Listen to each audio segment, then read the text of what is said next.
വടക്കുംനാഥ ക്ഷേത്രത്തിലെ പ്രതിഷ്ഠയെ മൂടിയ നെയ്മല ഇടിഞ്ഞാൽ എന്തെങ്കിലും ദുരനുഭവങ്ങൾ ഉണ്ടാകുമെന്നാണ് വിശ്വാസം. ഇത്തവണയും നെയ്മല ഇടിഞ്ഞു എന്ന വാർത്തകൾ പ്രചരിക്കുമ്പോൾ വിശ്വാസികൾ ആകെ ആശങ്കയിലാണ്.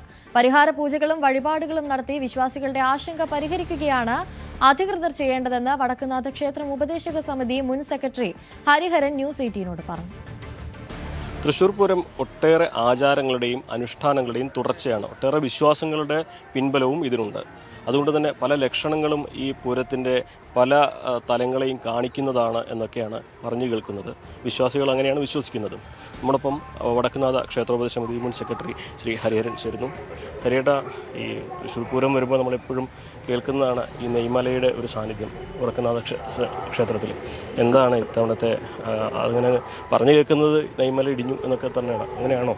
ഞാനും അങ്ങനെ കേട്ടു. എന്താ വെച്ചാൽ അങ്ങനെ വരിക വെച്ചാൽ വടക്കുംനാഥൻ മൂകസാക്ഷിയാണെങ്കിലും അങ്ങോരുടെ മുമ്പിലാണ് പൂരം മുഴുവൻ നടക്കുന്നത്. വടക്കുംനാഥന് ഏറ്റവും പ്രിയപ്പെട്ടത് നെയ്യാട്ടമാണ്, വൈകിട്ട് കരിക്കഭിഷേകമാണ്. ഈ നെയ്മലൊക്കെ ചെറുതായിട്ടൊന്ന് ഇടിഞ്ഞു കഴിഞ്ഞാൽ നമ്മൾ ചെറിയ മുറിവാണെങ്കിലും വലിയ സ്റ്റിച്ചാണെങ്കിലും മുറിവ് തന്നെയാണ്. അപ്പോൾ ചെറുതായിട്ട് ഇടിഞ്ഞിട്ടുണ്ടെങ്കിലും അത് ശ്രദ്ധിച്ച് അതിന് വേണ്ട പരിഹാരങ്ങൾ ചെയ്തു പോകേണ്ടതാണ്. അതെന്താ വെച്ചാൽ ജനങ്ങൾ അറിഞ്ഞോട്ടെ, കുഴപ്പമൊന്നുമില്ല. എന്ന് വെച്ചാൽ വേറെ പ്രശ്നങ്ങളൊന്നുമില്ല. അങ്ങനെ നെയ്മല ഇടിയുണ്ടെങ്കിൽ നമുക്ക് നമ്മുടെ വിശ്വാസമാണല്ലോ വലുത്. അപ്പോൾ അത് പ്രകാരം അങ്ങനെ ഉണ്ടെങ്കിൽ അതിന് വേണ്ട പരിഹാരങ്ങൾ ചെയ്യണം. ഇപ്പോൾ ഇന്ന് പറഞ്ഞു കേൾക്കുന്നുണ്ട്, ഇന്ന് വീണ്ടും പിടിച്ചിട്ടുണ്ടെന്ന് പറഞ്ഞു കേൾക്കുന്നുണ്ട്. അപ്പോൾ നമ്മൾ അറിഞ്ഞ നിലയ്ക്ക് ഇപ്പോൾ ഞാനൊരു 21 കരിക്ക് അഭിഷേകം നടക്കുന്നു. അതിന് എന്താ വെച്ചാൽ കരിക്ക് വലിയ ഇതൊന്നും വേണ്ട, ചെറുതായിട്ട് പരിഹാരം മാത്രമാണ്. അപ്പോൾ ഇന്ന് കരിക്ക് ഏൽപ്പിച്ചിട്ടുണ്ട്. അഭിഷേകം ചെയ്ത് ഞാൻ വടക്കുംനാഥനെ തണുപ്പിക്കുകയാണ്. അങ്ങനെ ദേഷ്യം മാറ്റി തണുപ്പിക്കുകയാണ്. അങ്ങനെ ഒരു തലയിൽ വടക്കുംനാഥൻ്റെ ശിവലിംഗം ആരും കണ്ടിട്ടില്ല, ഈ നെയ്മല മാത്രമേ കണ്ടിട്ടുള്ളൂ.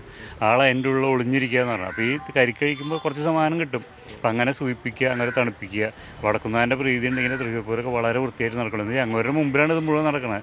അങ്ങൊരു മൂകസാക്ഷിയാണെങ്കിലും ഇതെല്ലാം വടക്കുംനാഥനെ കേന്ദ്രീകരിച്ചാണ് നടക്കുന്നത്. അപ്പോൾ ആളെ പ്രീതിപ്പെടുത്തി കഴിഞ്ഞാൽ എല്ലാ പരിപാടികളും വളരെ വൃത്തിയായിട്ട് നടക്കും. അങ്ങനെ എന്തെങ്കിലും നമുക്കൊരു സൈൻ തരും, ഇങ്ങനെയൊക്കെ ശ്രദ്ധിക്കണം എന്ന് പറഞ്ഞു. അത് നമ്മൾ മുഖവിലക്കെടുത്ത് വിശ്വാസികളായുള്ള വിലക്കെടുത്ത് കഴിഞ്ഞാൽ വളരെ നല്ല കാര്യങ്ങൾ നടക്കും. ഇതിനു മുമ്പ് ഇടിഞ്ഞപ്പോഴൊക്കെ എന്തെങ്കിലും തരത്തിൽ അപകടം ഉണ്ടായ ചരിത്രം പറയുന്നുണ്ട്. ഇതിനു മുമ്പ് ഒരിക്കൽ തെക്ക് ഭാഗത്തേക്ക് ഇടിഞ്ഞപ്പോഴാണ് പൂരം വെടിക്കെട്ടിന് അപകടം ഉണ്ടായത്. അപ്പോൾ അതൊക്കെ നോക്കുമ്പോൾ നമുക്ക് ഭയങ്കര ഭീതിയാണ്. ഇപ്പോൾ നെയ്മല ഇടിയാൽ എവിടെ എന്താ വരുന്നത് അങ്ങനെ തുറന്ന് പറയാൻ പറ്റില്ലല്ലോ. ഭഗവാന് കാണിച്ചു തരും, സിംറ്റം കാണിച്ചു തരും. അപ്പോൾ ആ സിംറ്റം നോക്കി നമ്മൾ ശ്രദ്ധിച്ച് ചെയ്തില്ലെങ്കിൽ നമുക്ക് പ്രശ്നങ്ങൾ വന്നാൽ പിന്നെ റിപ്പൻഡ് ചെയ്തിട്ട് കാര്യമില്ലല്ലോ. അപ്പോൾ അതിനുള്ള പ്രതിവിധി നമ്മൾ നേരത്തെ തന്നെ ചെയ്യണം. അതിൻ്റെ എല്ലാ സെക്യൂരിറ്റി മെഷേഴ്സും നമ്മൾ ശ്രദ്ധിക്കണം. അതായത് നമുക്കൊരു അടയാളം തന്നിട്ടുണ്ട്, ഈ അടയാളം നോക്കി നമ്മൾ ശ്രദ്ധിച്ചില്ലെങ്കിൽ പ്രശ്നങ്ങൾ വന്നിട്ട് സങ്കടപ്പെട്ടൊരു കാര്യമില്ലല്ലോ. വെടിക്കെട്ടുപുരയിലതിന് മുമ്പ് അങ്ങനെ സൂചന കിട്ടിയതായിട്ട് കേൾക്കുന്നുണ്ട്. വെടിക്കെട്ടുപുരയിലെ സൂചന നമുക്ക് ഈ നെയ്മല അടിച്ചത് നമുക്കറിയില്ല. അത് വടക്ക് ഭാഗത്തേക്കാണ് അടിച്ചിട്ടുള്ളത്. അപ്പോൾ എന്താ വെച്ചാൽ വടക്ക് ഭാഗത്താണ് നമ്മുടെ വെടിക്കെട്ടുപുരയുള്ളത്. അതൊക്കെ നോക്കുമ്പോൾ ഒരു ഭയങ്കര മാനസിക വിഷമം. സത്യം പറയാം, നമുക്ക് മുൻകരുതൽ എടുത്തില്ലല്ലോ. ഭഗവാൻ പറഞ്ഞു തന്നിട്ട് അങ്ങനെ ഒരു വിഷമമുള്ളൂ.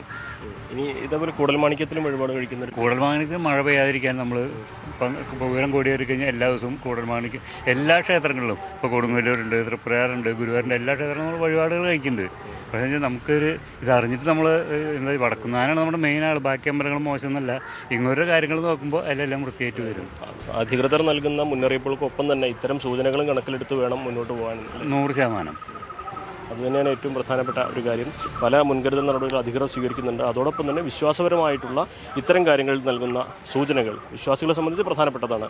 അപ്പോൾ അതിനുള്ള പരിഹാരങ്ങളും ചെയ്യണമെന്നാണ് അദ്ദേഹം വ്യക്തമാക്കിയത്. അഖിലോട്ട് പാറയ്ക്കൊപ്പം CV അനുമോദ്, ന്യൂസ് 18. കൂടുതൽ വാർത്തകൾക്ക് news 18 Keralam YouTube channel subscribe ചെയ്യുക.